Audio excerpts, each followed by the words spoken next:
autoridad de aplicación, Sí, sí, que sí. es el Ministerio de Trabajo, perdón, de Cultura, debe propender a favorecer la traducción, hacer un concurso nacional, etcétera. Ahí hay que poner el Estado, digo yo, en mi opinión, hay que poner el Estado Nacional debe 2 puntos. Se terminó. No hay por qué especificar mucho más. Ahí hay una, bueno, justamente la objeción que yo les había hecho en su momento a ellos pasaba justamente por ese punto. Yo consideraba que la Secretaría de Cultura no era la institución adecuada para que sirviera en todo caso de... A mí no me interesa cuál sea. No, Lo no, que yo no, digo es que la ley no lo puede formular así. El punto es el siguiente, Jorge. Si Argentores, si la SADE, si la SEA, si SADAIC no tienen a la Secretaría de Cultura como referencia, ¿por qué nosotros tendríamos que tenerla? Y cuando planteo esto de la Secretaría de Cultura lo digo justamente porque es un organismo tan grande que en más de una oportunidad, dirimiendo este tipo de cuestiones, en otros órdenes, no se ha mostrado eficaz.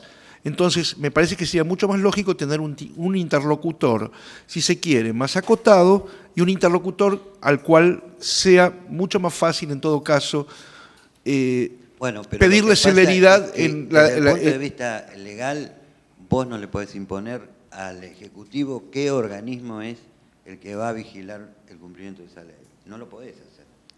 Digo, no es coherente. Vos podés pedir que el Estado Nacional, vos podés establecer en una ley que el Estado Nacional debe propender a todo esto que decimos que debe propender, que debe apoyar a la traducción, a los traductores argentinos, crear un concurso de traducción, no sé, es una lista, ahí está en el proyecto. Pero no podemos decir, el que tiene que hacer eso es el Ministerio de Educación, o el de Cultura, o el de Trabajo. No podemos, realmente me parece una cuestión formal que es absurda, porque pero que puede servir para vetar una ley. Porque el Ejecutivo puede decir, ustedes, señores, no me pueden decir, los legisladores, qué organismo tengo que poner yo a que vigile el cumplimiento de una ley. Entonces, la devuelvo, no la quiero así. Digo, ¿para qué correr el albur de esto si realmente está implícito que no implícito, está dicho en la Constitución que la autoridad de aplicación de una ley es el Ejecutivo y por eso se llama Ejecutivo. Bueno, eso es un punto. El tercero, más minúsculo aún. Yo querría que la cuestión esta en que se plantea que el nombre del traductor debe figurar, se ha planteado como un derecho del traductor, no como una obligación. Porque yo puedo no querer que mi nombre figure. Puedo no querer que esté en la tapa de un libro ni que figure en ninguna parte. ¿Verdad? Todos hemos traducido libros en los que no queremos que nuestro nombre esté en ninguna parte. Poné seudónimo. No quería decirlo así, pero digamos que es un acto de modestia. No me quemen, no me quemen. Pero por modestia puedo preservar mi nombre. Está bien. Es verdad, ese es un detalle importante que no se nos había escapado. Yo te contesto muy rápidamente porque igual, digamos, la idea es tomar nota de todo y tratar de pensar todo, ¿no? Doy opiniones mías que tienen que ver por ahí con cosas que hemos ya tratado en el grupo y todo esto. Con respecto a los porcentajes, Verónica Gómez, cuando estábamos discutiendo ese asunto, ella nos dijo esto mismo que decís vos. Si ponemos un mínimo, nadie va a pagar más que el mínimo. Ahora, el 1% no es un porcentaje cualquiera, es lo que se paga en España, es decir, en ningún lugar, por lo que, hasta donde yo sé, se paga entre el 1 y el 2%, en ningún lugar se paga más que eso. Y si vos no ponés ningún porcentaje, el mínimo o sea, vamos a estar en una situación bastante parecida a la de ahora. O sea, a ver, yo estoy de acuerdo en que si algún día llega a haber una entidad gremial suficientemente poderosa, potente, digamos, todo esto para negociar y todo eso, que sería deseable abrirlo y todo eso, bueno, igual como mínimo ya tiene ese piso, que entre a discutir, bueno, no, el 1% es poco, pidamos más. Es decir, la ley no dice es el 1%, dice es como mínimo el 1%, que no podrá ser inferior, se puede ser más. Lo que va a pasar en muchos casos es ese, pero a mí me parece que como primer paso es necesario ese piso, porque si no el piso va a ser el 0,05%. Esta es la verdad. Esta es la opinión por la cual cuando surgió esta discusión, esta charla con ella, dijimos, yo creo que hace falta ese mínimo. Pero entonces, ¿por qué hay una diferencia tan grande entre... Es decir, si le estamos dando con esta ley, creo que está en el espíritu de la ley, al traductor un estatus de autor casi, ¿por qué hay una diferencia tan grande con el porcentaje que percibe un autor? Bueno, me pregunto. Sí, para eso estamos. Primero, que el traductor es autor de la traducción es ya en la 11.723. No es que esta ley, o sea, esta ley lo pone ahí clara y específicamente, pero por la 11.723, te lo digo acá porque la tengo, la traje por las dudas. Dice, el artículo 4, son titulares del derecho de propiedad intelectual, el autor de la obra, sus herederos, los que con permiso del autor la traducen, refunden, adaptan. Es decir, está equiparado en la 11.723. Lo único que se hace ahora es decir, más específicamente, el traductor es el autor de la traducción de una obra con derecho de autor.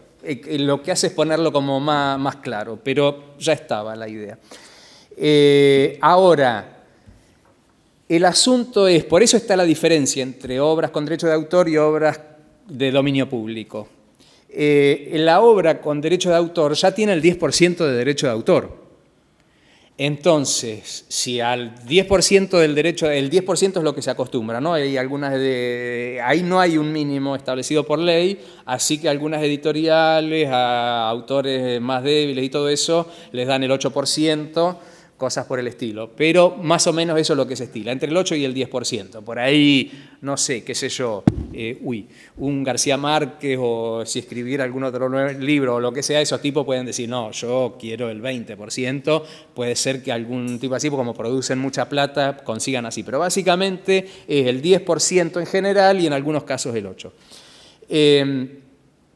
El asunto es que estamos hablando de un porcentaje del precio de tapa, el precio de venta al público. Vos pensás que de ese porcentaje, yo estoy ahora un poco fuera de tema con eso, pero en los 90 lo supe y el precio de tapa se conformaba. El 40% era para la librería, el 20% era para el distribuidor y del 40% que queda, el 30% es para la editorial y el 10% para el traductor. O sea, del precio... Del autor, perdón, para el autor. Quiere decir que la editorial tiene solamente el 30% del precio de tapa. Si solamente es una manera de decir, bueno, qué sé yo. Yo no tengo por qué defender los intereses de las editoriales. No, yo no es que los quiera defender. Sobre todo cuando las grandes editoriales la distribución la realizan con su propia empresa o con empresas subsidiarias. Yo, perdóname, lo que te quiero decir... Ahí hay un dato que de todas maneras vale la pena rescatar, que tiene que ver con el presente. En la actualidad, normalmente, los libros son tomados con el 50% de descuento que se paga normalmente a 180 días. En el caso de las cadenas es todavía peor, porque se toma el libro y hasta que no se liquidó en todas las filiales, no se paga, con lo cual, entre el momento que se publica un libro y llega, por ejemplo, a Jenny, y el momento en que el editor recibe la plata, pueden pasar 2 años. Doy el dato porque este 50% ya no es el 40% que decías vos. Y en el caso de las editoriales relativamente pequeñas, las que no tienen fuerza, como los grandes grupos multinacionales, las cadenas, Cúspide y Jenny, piden el 60%. O sea que toda la repartija restante se hace sobre la base de lo que queda después del descuento que recibe la cadena. Sí, bueno. Nuestros enemigos son los libreros. Sí, la idea es básicamente no plantear nada como enemigo, sino tratar de decir, bueno, repartamos, que nos toque un poquito más de la torta a nosotros, nada más cuando hay plata. Este es básicamente... El 2%. Espera, Carla, porque... Dale. Por ejemplo, en el teatro están pagando el 2%. Yo registro Argentores... 4. ¿El 4? Acércate más, sí, el 4%. Bueno. El 4% de la taquilla es para el traductor. Ahora Te caminaron, Juan Carlos. Bueno, yo cobré el 2%. ¿Qué quiere decir? No se podría tomar por lo menos, quizás por lo menos ese 2%, como tratar de subir ese 1 a 2. Por ejemplo, el que se lleva el 2% es el editor en general también externo, que presenta, el editor externo que presenta en un grupo un libro, ¿no? Entonces arregla con el autor y el grupo le paga a ese editor externo el 2% y el 8% al autor. Como que lo restan en realidad del 10%. Bueno, eso hay que ver si el autor tiene esa generosidad de ceder sí, también. Pero como lo negocia la misma editorial, digo, por ahí se puede levantar ese piso de 1 a 2. Nunca me dieron a mí ese porcentaje. Perdón, ¿es con lo mismo, digo, porque o vas a abrir un tema nuevo? No, yo porque él planteó 3 asuntos y recién estamos respondiendo al primero, no sé qué. Espera, sí. Según lo que entendí... Perdóname, decí los derechos, porque si decís las tarifas, por tarifas todo el mundo va a entender el anticipo, qué es lo que cobramos hoy. Sobre los derechos. Yo creo haber entendido que vos dijiste que la cifra que ponemos, pero ya hago mío el proyecto, así. La cifra que ponemos es, respecto a las obras que están en el dominio público, está tomada de no sé si de un promedio internacional, de usos comunes en otros países, no sé, creo que dijiste algo de eso. No, del dominio público no, lo del dominio público encima, te digo que sí, o sea, ¿qué es lo que pasa? La obra de dominio público no tienen derecho de autor, entonces Exacto. Como no tiene que pagar el 10% de derecho de autor, entonces ahí en lugar del 1 pusimos el 5, el 5 fue una idea de Andrés, a mí me sonaba un poco fuerte. A mí me parece no, pero es que me parece que hay que poner el 10, si no hay autor. Pero es que la verdad es... Si el autor no se le paga, perdón, autor hay, Perdóname, la realidad social de hoy, económica, etcétera, es que hay muchas pequeñas editoriales argentinas que viven de las obras de dominio público, porque no tienen que pagar el 10%. Entonces, esas pequeñas editoriales que sobreviven en buena medida gracias a esas obras, si tienen que pagar el 10%, prácticamente baja la cortina. Esa es un poco la realidad. Sí, la idea es que las editoriales sigan pudiendo desempeñar su negocio para que nos den trabajo. Sin las editoriales no trabajamos. Digo, qué sé yo. Sí, perdón, el tema es que vos habías planteado 3 temas y me gustaría darte una mínima respuesta respecto de los demás. La verdad es que yo soy de primera carrera contador público y ahí estudié 5 materias de derecho civil, derecho comercial, derecho público, de bla, bla, bla, bla, bla. Pero eso fue hace muchos años, casi en otra vida. Es un hombre del Renacimiento.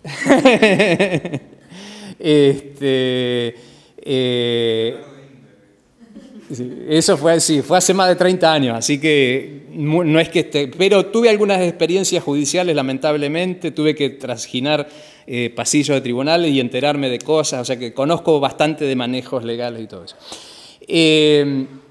Pero no es específicamente lo mío. Todos estos asuntos los tratamos sí con abogados. ¿Cómo les digo? Si piensen ustedes que nosotros no tenemos plata para pagarle a los abogados que nos asesoren, ni en general tampoco Roy Cortina y su equipo dentro de la bola fenomenal que nos han dado para hacer todo esto, tampoco están a nuestra disposición para que cada 5 minutos le planteemos cada cosa. Entonces, ahí va un poco dentro de la realidad con la que nos manejamos. Con respecto al tema de la autoridad de aplicación, a partir de un planteo de Jorge, nosotros consultamos al Centro de Propiedad Intelectual de la Universidad Austral, al director, en realidad, Gustavo Schotz, y él nos dijo que a él le parece que habría que dividir. Acá hay 2 cosas, hay en realidad una autoridad de aplicación y una autoridad de fomento. La autoridad de aplicación sería la que se ocupa de la cuestión registral y todo lo que tiene que ver con esa parte, y eso correspondería que fuera la Dirección Nacional de Registro... de Derecho de Autor, creo que es la Dirección Nacional de Derecho de Autor, algo así, sí, DNDA, Dirección Nacional de Derecho de Autor, que es la que tiene el registro, el Registro Nacional de Derecho de Autor, donde quien más, quien menos alguna vez habrá llevado el sobrecito lacrado para registrar algo. Bueno, entonces, según él, la autoridad de aplicación a ese nivel tendría que seguir siendo esa, que depende, si no me equivoco, del Ministerio de Justicia. Y la autoridad de fomento sí, correspondería por tipo de ámbito y todo eso, la Secretaría de Cultura. De todas maneras, hemos tomado nota de este asunto, lo tenemos ahí como más o menos bosquejado para presentarlo cuando hablemos con los asesores, si es que tenemos esa oportunidad, y le diremos, bueno, en la lista de problemas, qué sé yo, tenemos acá, por ejemplo, que la aparición del autor en la tapa sea optativa para el traductor. Listo. ¿Entendés? Bueno, en este tema nos plantearon este asunto. Nosotros les diremos a ellos, después no resolvemos nosotros, pero vamos a plantearlo como para que lo revisen. Esta es un poco la cosa. Ahora que vos decís esto, le diremos, bueno, también está esta oportunidad, esta posibilidad que nos decía alguien, de que no haya una autoridad específica señalada. A ver qué opinan. Digamos, ellos son los que legislan y son los que sabrán eso, pero plantearemos el asunto en la medida en que tengamos oportunidad de hacerlo. Y había una tercera cosa que vos habías dicho, pero no recuerdo. Bueno, no sé. Si podés decir tu nombre. Sí, buenas noches. Renata Biglione. Anoté unas cositas. Sí. Tengo un par de comentarios y una pregunta. Respecto al 1% de derechos, digamos, de regalías, me parece, bueno, a mí bajo realmente. No sé, en algún momento mencionaron que es a partir de los 10.000 libros vendidos, ¿o no? Es un ejemplo que hice yo. Ejemplo. Es un ejemplo. Yo Sí. para que supiéramos más o menos de Está qué bien, estamos está hablando. especificado eso. Está bien. Y con respecto a las obras de dominio público, también pienso que el 5% es bajo, pero es razonable. Entiendo que hay algunos libros a lo mejor o mejor dicho, editoriales pequeñas, como decías vos, que sobreviven de los libros de dominio público, pero no siempre es el caso. Hay algunas editoriales que traducen obras de dominio público de autores muy buscados y que no han sido traducidos porque no había traductor que pudiese traducir esos textos, y creo que hay en esos casos donde la venta es alta, quizás este porcentaje podría variar. Sí, perdón, ahí hay una cosa, los porcentajes estos son mínimos. Sí. O sea, si justamente, yo les doy un ejemplo que conozco, por ahí Carla, conocerá algo así también, en general, Nicolás Gelormini, amigo en común, traductor del alemán, consigue mejores tarifas que yo, porque con el alemán hay menos traductores disponibles, se traduce mucho menos, pero hay menos traductores disponibles y consiguen mejores tarifas. Entonces, si aparece una traducción de una obra así, donde hay pocos traductores, el traductor se hará valer. El porcentaje ese es mínimo. Perdóname que te quiera comentar otra cosa. Un ejemplo que nos comentó él, no voy a decir, no digamos personas ni nada, pero una persona que tiene una editorial o está en una editorial y que está en una institución a la cual le solicitamos adhesión y estamos esperando la respuesta definitiva cuando haya reunión, bla, bla, bla, le dijo a él que el 5%, que es el que establece para las obras de dominio público, a ella la disuade de publicar obras del dominio público. Esto te digo que le dijo a Jorge una editora, ¿no? Sí. De todas maneras, me da la sensación de que los editores no están acostumbrados a oír nuestra voz y oír nuestra voz en forma conjunta y amparados por una ley. ¿Qué significa esto? Que yo tomaría con pinzas lo que un editor vaya a decir ahora respecto de cómo son las cosas. Si existe una ley, el discurso va a tener que cambiar. Luego, es cierto lo que dice, digamos que una editorial pequeña trabaje con obras de dominio público, etcétera, etcétera, es una cosa, pero no son solo las editoriales pequeñas las que trabajan con el dominio público. Y aparte hay dominios públicos y dominios públicos. Una cosa es traducir, no sé, un autor relativamente fácil, y otra cosa es traducir filosofía o un texto de dominio público increíblemente complejo, etcétera, etcétera, etcétera. O sea, No puede haber una regla general que evalúe las cosas todas como con un rasero, pero para lograr ese siguiente paso, creo yo, lo que necesitas es un amparo y que te visualicen, como decía él, usando la palabra española, como un colectivo. Un pequeñísimo dato. Cuando con Julia Benseñor empezamos el Club de Traductores, lo hicimos justamente porque estábamos muy disgustados con la forma en la que una editorial muy elegante nos estaba ofreciendo un trabajo. A partir de eso dijimos, bueno, hagamos estas reuniones y a través de estas reuniones vayamos de a poquito metiendo la idea de armar una especie de gremio o asociación o lo que sea. Quiero decir que en los 5 años que existe el club hemos intentado en muchas oportunidades reunirnos con traductores que vienen de campos muy distintos para hablar de todo este tipo de cuestiones. Nunca prosperaron. Estas ideas no prosperaron porque, como dice Pablo, tienen que ver con robarle tiempo, energía, dinero y una cantidad de cuestiones más a tu propia vida. Y no todo el mundo está dispuesto a hacerlo. Es algo así como eso, organicémonos, vayan. Un poco me parece a mí que esta ley podría estar planteando algún tipo de germen de una aspiración un poco mayor. Y cuando digo una aspiración un poco mayor, no lo digo porque no existan instituciones que agrupen a traductores. Existe el Colegio de Traductores que se dedica a determinado tipo de traductores y que, como queda bien, una vez por año se dedica un poquito a la cultura, invitan a María Kodama, hablan de sábado, ese tipo de cosas. Existe la ATI que hasta el momento no cambió su fundamentación, su razón de ser, y que plantea la existencia de 2 tipos de traductores, los que están diplomados y los que no están diplomados. Por lo tanto, es muy grande el número de... Los diplomados para la ATI son de segunda categoría. Está en el reglamento. Bueno, no vamos a entrar en esa discusión. Para no discutirlo ahora, quiero decir, existe este tipo de cuestiones. Y muy probablemente exista también la voluntad de integrarnos a algún otro tipo de colectivo, como se habló acá, que podrían ser la CEA, que podría ser la SADE, etcétera, etcétera, con todos los inconvenientes que eso plantearía, porque tampoco sería fácil. Si conseguimos de alguna manera afianzar esto, hacer que prospere la ley, apoyar lo que corresponde que sea apoyado, va a ser más fácil después establecer las correcciones de rigor, siempre y cuando en un 90% la ley salga derecha. Una vez logrado eso, se puede ir por otro tipo de cosas distintas y se puede buscar otro tipo de asociaciones.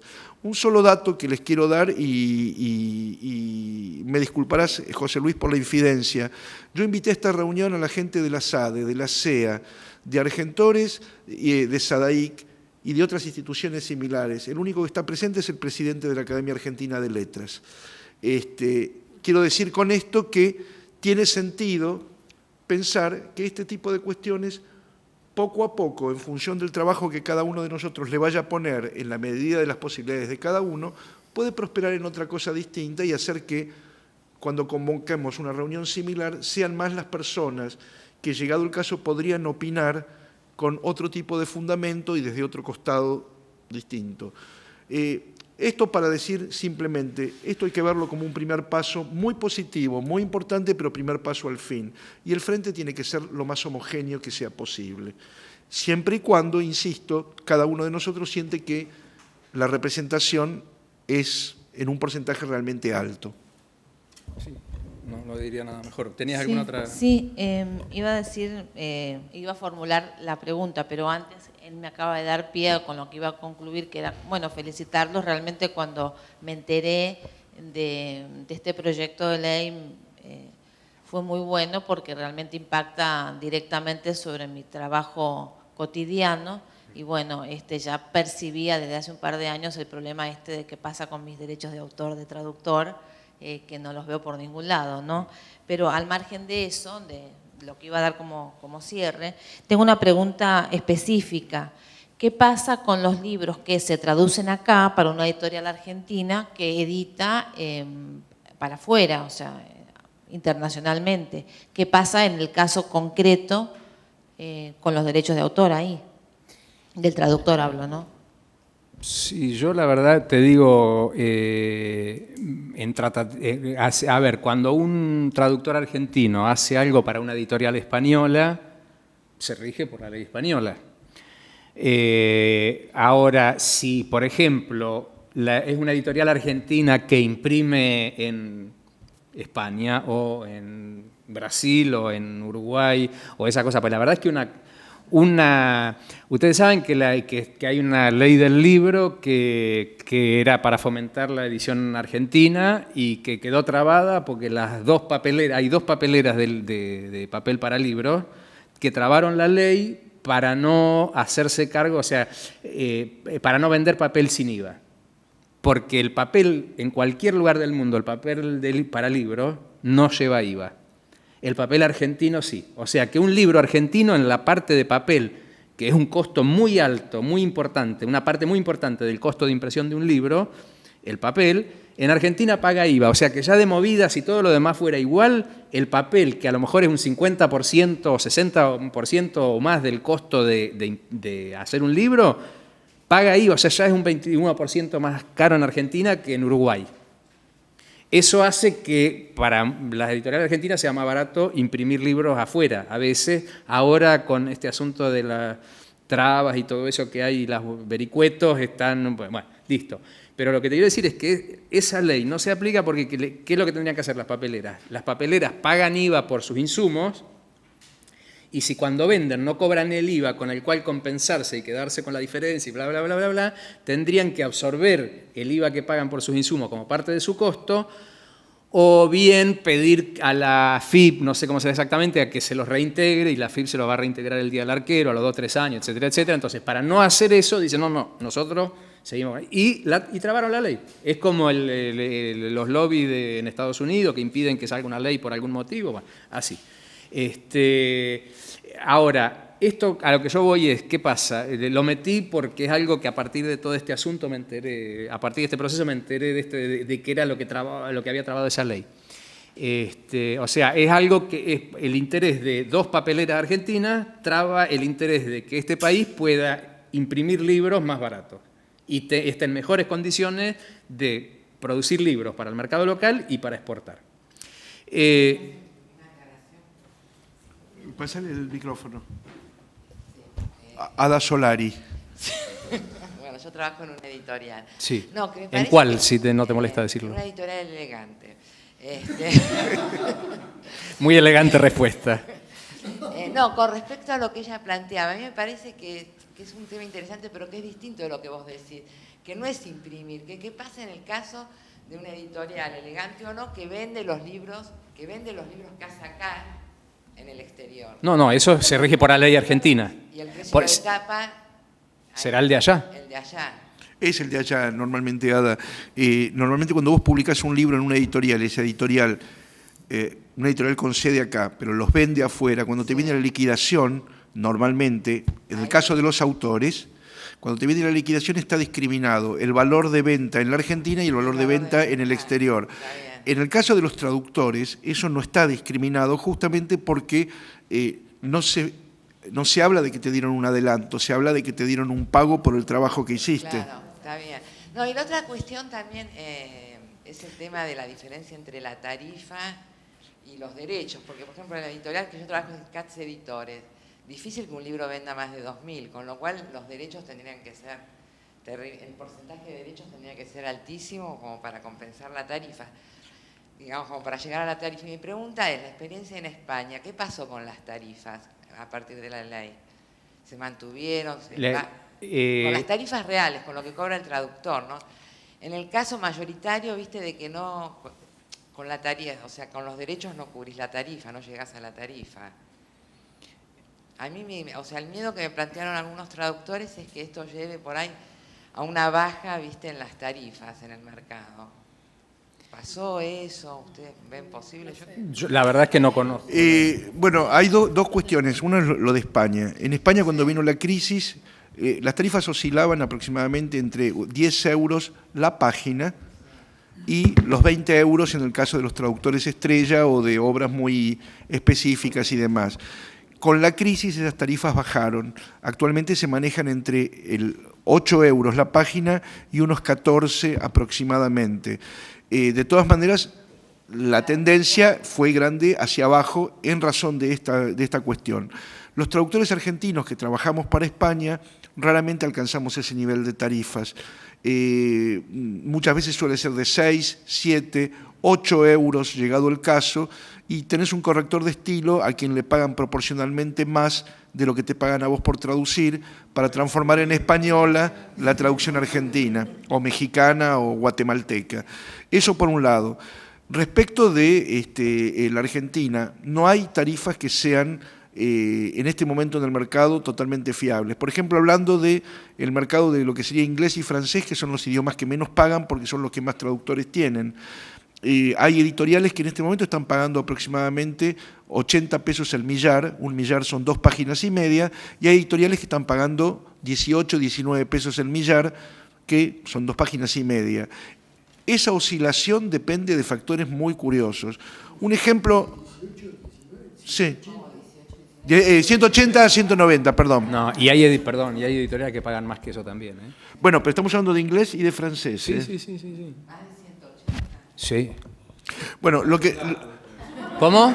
Pasa el dato.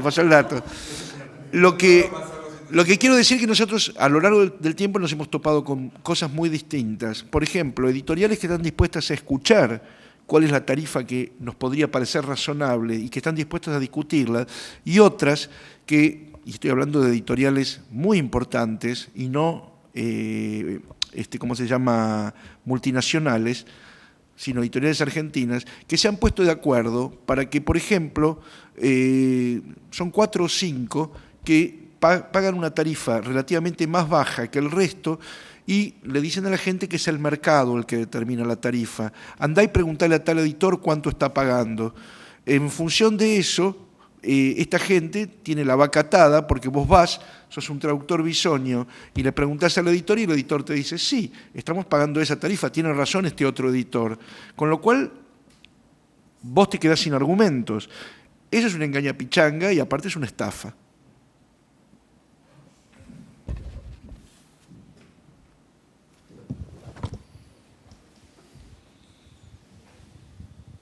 Yo creo que las tarifas están tan bajas que realmente no me imagino que pudieran bajar todavía más, porque realmente uno se dedicaría definitivamente a otra cosa. O sea, no habría más ni amor al arte, ni no, o sea, realmente te pones a vender algo.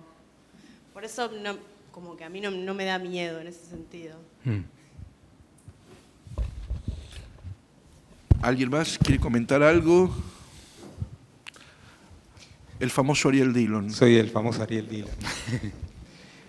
Bueno, nada, primero quería celebrar que esto esté sucediendo, ¿no? Porque yo tengo la percepción de que nos están pasando por arriba desde hace muchos años, y creo que es muy necesaria la ley, y también sería muy necesario que como consecuencia del impulso de esta ley, o en paralelo, lográramos una especie de agremiación.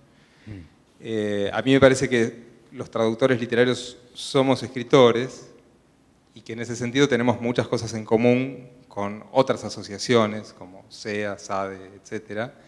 Y que me parece que podríamos, con un carácter digamos, generoso, hospitalario, tratar de impulsar una cosa conjunta que tome una forma X a partir del club, por ejemplo. Pero me parece que vamos a necesitar, no solo si la ley se promulga, sino si hay que pelearla durante años para que se promulgue o lo que sea, que esa asociación de alguna manera ya exista, que tome forma. Yo soy de los que pecamos por desear esa organización y después no participar. Mea culpa, empiezo por ahí, ¿no? Sí, es de todo. Pero, todos pensamos lo mismo, claro, y hacemos lo mismo. Pero justamente también yo creo que vamos evolucionando y que en la medida en que hay un cierto viso de realidad en lo que está pasando, el hecho de que hoy estemos discutiendo una ley y que no seamos nosotros solos, sino que haya legisladores avalándola o asesorándonos, etcétera, etcétera. Eso nos debería servir como nuevo estímulo para ir captando nuestras voluntades un poco remisas y que se concrete algún tipo de asociación más de un perfil más gremial, ¿no? Creo que sería importante como en paralelo eso. Y después, nada, pequeñas cosas, como que anoté a colación de lo que alguien decía, esto. Obviamente los editores van a tratar de disuadirnos del realismo de todo esto, y justamente la existencia de la ley como marco y la existencia de una asociación es lo que a uno le da fuerza.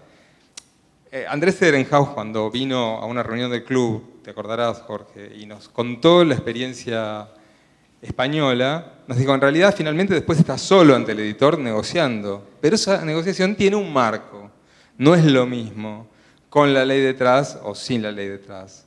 No podemos esperar que la ley haga magia, ni que la asociación potencial la haga, pero de todos modos son imprescindibles, son el marco imprescindible. No, a propósito de lo que decís vos, y en ausencia de una asociación, digamos, supongamos que esta ley prospera y que efectivamente la tenemos. Yo no esperaría que ninguna institución nos regale nada y tampoco buscaría, como se dice, poner todos los huevos en la misma canasta. O sea, repartiría la visibilidad de los traductores, que creo que es la carta de triunfo en toda esta discusión, en distintos flancos. Desde el club estuvimos haciendo gestiones, hasta el momento no prosperaron, en su momento con el Fondo Nacional de las Artes para establecer un premio de traducción. Y recurrimos al Fondo Nacional de las Artes invocando la vieja tradición que existía en la época en que lo presidía Victoria Ocampo y donde se publicaron bueno, el Moby Dick de Pezzoni, los sonetos de Shakespeare de Mujica Lainez, etcétera, etcétera, etcétera. El Fausto, ¿no? El Fausto de Silvetti Paz, si no me equivoco, el Macbeth de Whitelaw, de Guillermo Whitelaw, bueno, la Divina Comedia en la versión de Batisteza, etcétera, etcétera. Con ese antecedente se podría haber pensado que el Fondo Nacional de las Artes podría haber sido un marco interesante para un premio a la traducción. Y hablando con los editores, muchos dijeron que estarían muy contentos de poner una faja en el libro diciendo este premio a la mejor traducción argentina realizada en tal año y demás, como un argumento de venta. Pero es un argumento de venta que no sirve solamente para la venta, sino sirve también como estímulo a los traductores y sirve también para visualizar la profesión y, en última instancia, hacer propaganda del trabajo que uno está realizando. Esa es una alternativa que valdría la pena manejar. En otro momento estuvimos hablando con un par de universidades a propósito de hacer una casa del traductor, recibiendo a traductores extranjeros que estuvieran trabajando sobre el marco de literatura argentina y que durante tanto tiempo permanecieran en el país y que a su vez sirvieran esos traductores extranjeros para capacitar en traducción a jóvenes que estarían becados por estas instituciones, por estas universidades. Bueno, también llegamos a un callejón sin salida por ese lado. Hablamos también con la gente del programa SUR, que es el programa de apoyo a la traducción en el exterior, planteando que la comisión que integra ese programa debería incluir por lo menos a 1 o 2 traductores para juzgar justamente cómo funciona la cosa. Avanzamos bastante en esa discusión, de hecho hubo una reunión también en Frankfurt relacionada con los otros programas que existen en otros países y este año están repitiendo exactamente el mismo esquema que desde el club propusimos. Pero, insisto, son todas iniciativas que tienen que ver con personas que se toman la molestia. La idea es que todos nos tomemos la molestia y que cada cual acerque el bochín justamente a aquella alternativa que considera válida o que conoce y que quizás no es tan rimbombante ni tiene tantos oropeles como la de las grandes instituciones, pero que sí pueden darle viabilidad a este tipo de proyectos. Olvido, dentro de todo esto también se llegó a hablar con la Universidad de Río Negro para establecer en Bariloche una casa del traductor y armar un convenio junto con la Universidad Austral de Valdivia, la Universidad Austral de Chile en Valdivia. Los chilenos se quedaron con las ganas porque por el lado argentino a último momento se mancó el caballo. Pero lo que quiero decir, si estas iniciativas llegaron a tener algún tipo de viabilidad o de mínima visibilidad, ¿por qué no unir fuerzas y buscar alguna alternativa que sea más interesante que eso? Cuando digo, por ejemplo, esto, quiero decir, yo no sé si todos estamos de acuerdo en que haya un premio nacional que lo otorgue la Secretaría de Cultura, pero sí sería interesante que hubiera un premio que lo otorgara alguna institución fiable, probablemente menos grande, pero que pueda organizarlo todos los años, pagándole a un jurado y estableciendo que el jurado en última instancia va a tener eso. Ni siquiera tiene por qué ser algo porteño. Digamos, se pueden establecer asociaciones con universidades, institutos o lo que sea del interior del país.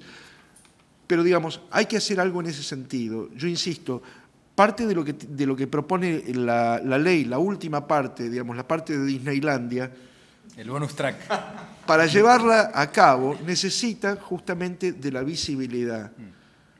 Necesita de que haya traductores que vayan a las radios y que en la radio le cuenten a la gente lo que hacen, que si conocen a alguien en la televisión, vayan a la televisión, que si pueden escribir en algún diario, lo hagan en algún diario, que si tienen algún amigo periodista, le digan, che, ¿por qué no ponen en todo caso en la reseña una nota para el traductor? Finalmente lo que la gente está leyendo no es lo que escribió el autor original, está leyendo la prosa o el verso o las líneas dramáticas del traductor.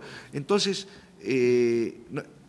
cuando fue el gran encuentro en el 2006, el de Rosario, en la mesa final estábamos con Elvio Gandolfo y con Miguel Sáenz. Y Elvio Gandolfo dijo una cosa fantástica. Durante años yo pensé que leía a Berjar. De pronto me di cuenta que yo en realidad lo que leía era el estilo que Miguel Sáenz le había dado a Berjar. Así que, Miguel, muchas gracias por haber escrito también. Fue realmente muy simpático, muy curioso, pero estaba diciendo la verdad Elvio Gandolfo en ese momento. Entonces, bueno, este tipo de cuestiones que nosotros las sabemos tienen que llegar a más gente. ¿Puedo un comentario? En la mesa, queda yo con los dos micrófonos. En la mesa en la que participaron Lucila, Estela y Andrés en la Feria del Libro con, ¿cómo es que se llama? El de Javier Riera, Riera, de Editorial Biblos, exactamente. Decían justamente, hablaban del tema del mal pago de los traductores, bla, bla, bla, y hubo dos personas del público, dos mujeres de cierta edad, que manifestaron ser autoras, o sea, que deberían tener algún conocimiento de causa de qué se trata el asunto, y dijeron, ¿pero qué esperan los traductores que les paguen bien si yo soy autora y publico libros y no me pagan por publicar libros? Digo, a ustedes que son más o menos del palo, digo más o menos algunos más y otros menos, pero saben de qué estamos hablando, no necesito hacerles ningún comentario. Pero a mí me llama la atención que personas que han escrito libros y han publicado libros no se dan cuenta de todos los libros que leyeron en su vida gracias a que hubo traductores que se pasaron horas y horas sentados traduciendo esos libros y que no lo harían gratis. Porque obviamente es un trabajo. Es decir, estamos acostumbrados quienes somos además escritores a que rara vez nos pagan algún manguito por algunos libros. Es decir, excepto no sé cuántos autores, digo, me refiero a libros de literatura, o como de ficción, llamémosle. Yo no sé cuántos autores de ficción, narrativa, poesía, todo eso en la Argentina, reciben algún ingreso mínimamente aceptable en la Argentina, pero no sé si es así, qué sé yo, como mucho. Mucho menos, sí. Todos los demás están acostumbrados a que viven de otra cosa y ponen las pilas en escribir. A propósito de lo que estás diciendo, cuando yo decía que por ahí era bueno que nos agrupáramos también con otras instituciones, sin idealizar lo que va a surgir de ahí o lo que vamos a lograr, pensaba que los traductores, precisamente por un cierto principio de realidad, de que no lo haríamos si no nos pagan, somos una especie de vanguardia de los escritores. O sea, como escritores tenemos la ventaja de que por lo menos nos pagan prácticamente siempre, salvo cuando cierra la editorial en medio del proyecto, digamos. En general nos pagan horriblemente mal, pero nos pagan. Como traductores. Como traductores. hay colegas escritores que no se dedican a la traducción, y además dedicarse a la traducción puede ocurrirle hoy o mañana a cualquiera de ellos. Bueno, perdí el hilo de lo que iba a decir, pero me parece que podríamos ser, digamos, una especie de vanguardia por principio de realidad. Eso te pasa por traducir mucho. Es así. Vengo con el caballo muy cansado. Podríamos ser una especie de vanguardia en ese sentido, porque también representamos a los escritores. No pretendo que esta ley haga que les paguen todo a todos los escritores, pero sí que lograr nosotros visibilidad como cuerpo muy realista de trabajadores puede también ayudar a los demás, aunque sea a la larga. Por eso creo que hay una reciprocidad interesante ahí. Yo, con todo respeto, digo, a ver, yo aprendí a respetar a la ATI a partir del trabajo de las chicas en este proceso. Digo, yo no le sacaría algunas fichas ahí también. A mí me pasa lo mismo que nos pasa a los que venimos del palo de la literatura con respecto a la ATI, que es que nos sentimos un poco extranjeros ahí. Porque entran, pero si hiciera así, yo espero que cualquier entidad, sea la CEA, sea la ATI o sea la SADE, alguna institución de esas, me da lo mismo que sea cualquiera, y si hubiera si fuera el club o si fuera una quinta, qué sé yo, no me importa, creo que es necesario eso. En eso estamos todos más o menos de acuerdo. El asunto es que estamos siempre de acuerdo en eso de, estamos todos de acuerdo, háganlo. No, yo creo que es otro debate. Primero, vamos por partes. Está la primera cuestión, que es esto de la ley. Sí. Pregunto, hay tiempo para una o dos preguntas más y tenemos que cerrar porque la gente acá necesita descansar, dormir y demás cuestiones. Las demás cuestiones no las puntualizo. La más interesante. ¿Alguien más quiere decir algo? ¿Alguien más quiere comunicar alguna cuestión? Yo, mientras van pensando eso, lo que les pido es, muchos ya lo habrán hecho, muchos, o sea, discúlpenme si soy redundante, pero es importante que sigamos juntando apoyos. Si hay objeciones que sean atendibles, traten de hacerlas con síntesis y responsabilidad. Sí, siempre piensen esto, tengan en cuenta que nosotros somos personas que estamos restándole tiempo a nuestras cosas para esto. O sea, traten de no gastarnos demasiado, pero con responsabilidad. Si hay cosas que plantear, traten de hacerlo de la manera más sintética y efectiva posible. Me parece que la manera más práctica es que en la página de la ATI, en el Facebook de la ATI, está el proyecto, la explicación, qué sé yo, y hay una dirección de email a la que pueden entrar y mandar adhesiones o inquietudes. Sean, como les digo, sintéticos, económicos y responsables, pero háganlo en la medida que les parezca necesario y sobre todo ayuden a juntar más adhesiones, porque tenemos que llegar ahí y decir, miren, está toda esta gente y todas estas instituciones detrás nuestro empujando esto. Tenemos que mostrar que tenemos algo. ¿Ese llegar ahí cuándo es? Ojalá pudiera contestarte. Pero las adhesiones, ¿dónde se En la dirección. Sí. Yo he recibido muchas en mi mail personal y muchas otras las han... Te digo, la dirección podés buscarla en la página de la ATI, si no es derechosdeautor@aati.org.ar. Si no, te metes en la página de la ATI y Sí, ahí te googleás. va, o lo googleás. No, mandás tu edición. Nombre. Lo que les pido es también esto, porque... Acá tengo planillas para firmar. Si alguien quiere firmar, Ya lo... puede hacerlo acá. Listo. Lo que les pido es también, me pasó con muchos casos, que hay gente que me dice, yo adhiero, entonces le tengo que mandar otro email diciendo, bueno, pero me tenés que mandar tu número de documento, cómo querés figurar como profesión. Es decir, fíjense en esos pequeños detalles porque nos ahorran tiempo a nosotros. Es nombre, coma, DNI y el número sin puntos, sin espacio, sin colores, sin negrita, nada, coma, supongamos traductor, docente, UBA, investigador con ICET, qué sé yo, le digo por decirle cualquier cosa. O escritor, traductor, listo. Eso. Nombre, coma, DNI y el número todo de corrido, coma, profesión, ocupación, oficio, cargo, lo que quieran, de la manera sintética. Entonces, listo. Ayúdennos a juntar eso porque es un elemento de peso para ir adelante. O sea, no solamente hagan las de ustedes, sino reenvíen, pidan a los colegas. La señora Bajita, ¿puedes decir tu nombre? Te recontra. Julia Benseñor. No, yo les paso a ustedes la tarea para el hogar. Para que no quede solo Jorge, quiero simplemente expresar que apoyo algunos de los cuestionamientos que hizo.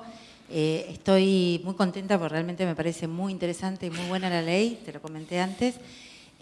Pero me parece, y yo se lo había comentado a Jorge en un momento que hablamos de esto, que estaría, es una buena opción plantear lo que nosotros pedimos en esa ley, pero sin nosotros establecer ciertas cosas que tienen más que ver con el funcionamiento legislativo, ejecutivo, y que seguramente desde afuera no sepamos. El tema de la autoridad de aplicación me parece que es algo que quiero reforzar y que estoy de acuerdo en que dejarlo librado un poco al debate del Parlamento, ¿no? De los que se supone que entienden, o en todo caso que surja del debate con el afuera, ¿no? Dentro del Congreso y afuera. Un pequeño detalle, ¿no?, con respecto a eso. La que propuso la como autoridad de aplicación la Secretaría de Cultura fue Verónica Gómez, la asesora de Roy Cortina, no fuimos nosotros. Okay.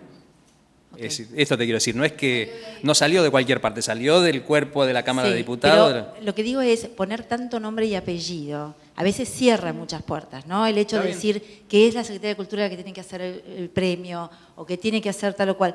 En realidad, yo creo que hay que dejar ciertas cosas como, no digo ambiguas, pero lo que importa es qué, no quién. Y me parece que ahí se mezcla eso. Sí, eso ya está como inquietud y lo vamos a llevar cuando nos den la oportunidad de plantear. No, sé que tomaron nota, pero era para reforzar y que secundar sí, señor. Perdón, quería decir sobre eso. Agarra el micrófono, dale. Muy bien. Soy un asistente. Sí, lo que se dice es que el Estado debe propugnar todas estas cuestiones, el Estado debe designar un organismo de aplicación, un organismo... Sí. Sí, eso es verdad. La Secretaría de Cultura puede ser mañana. Puede ser mañana el ministerio, sí. Sí. ¿Alguien más? José Luis Moure. Ya que fui mencionado, quería simplemente decir que pienso llevar el próximo jueves esta inquietud a la Academia Argentina de Letras para intentar obtener el apoyo de la institución. Yo, desde luego, estoy de acuerdo con esta ley tal como fue presentada, sin entrar en detalles en los que perdón, ya tenemos la adhesión de 2 miembros, Pablo Caballero y Rolando Costa Picasso, han mandado sus adhesiones personales. Me interesa, Pablo fue quien me hizo llegar una de las tantas, pero la otra me había llegado por parte de Jorge Fondebrida, y con Costa Picasso hablé personalmente y me manifestó su acuerdo, de modo que tengo cifradas esperanzas en que la Academia apoye esto, lo cual no sé si es para bien o para mal de ustedes. Seguro que es para bien. En cualquier caso, quiero decir que para aquellos que entiendan que es importante, me parece que en el curso de la semana van a tener ese apoyo. Bueno, gracias. Muchas gracias a todos, muchas gracias por el trabajo.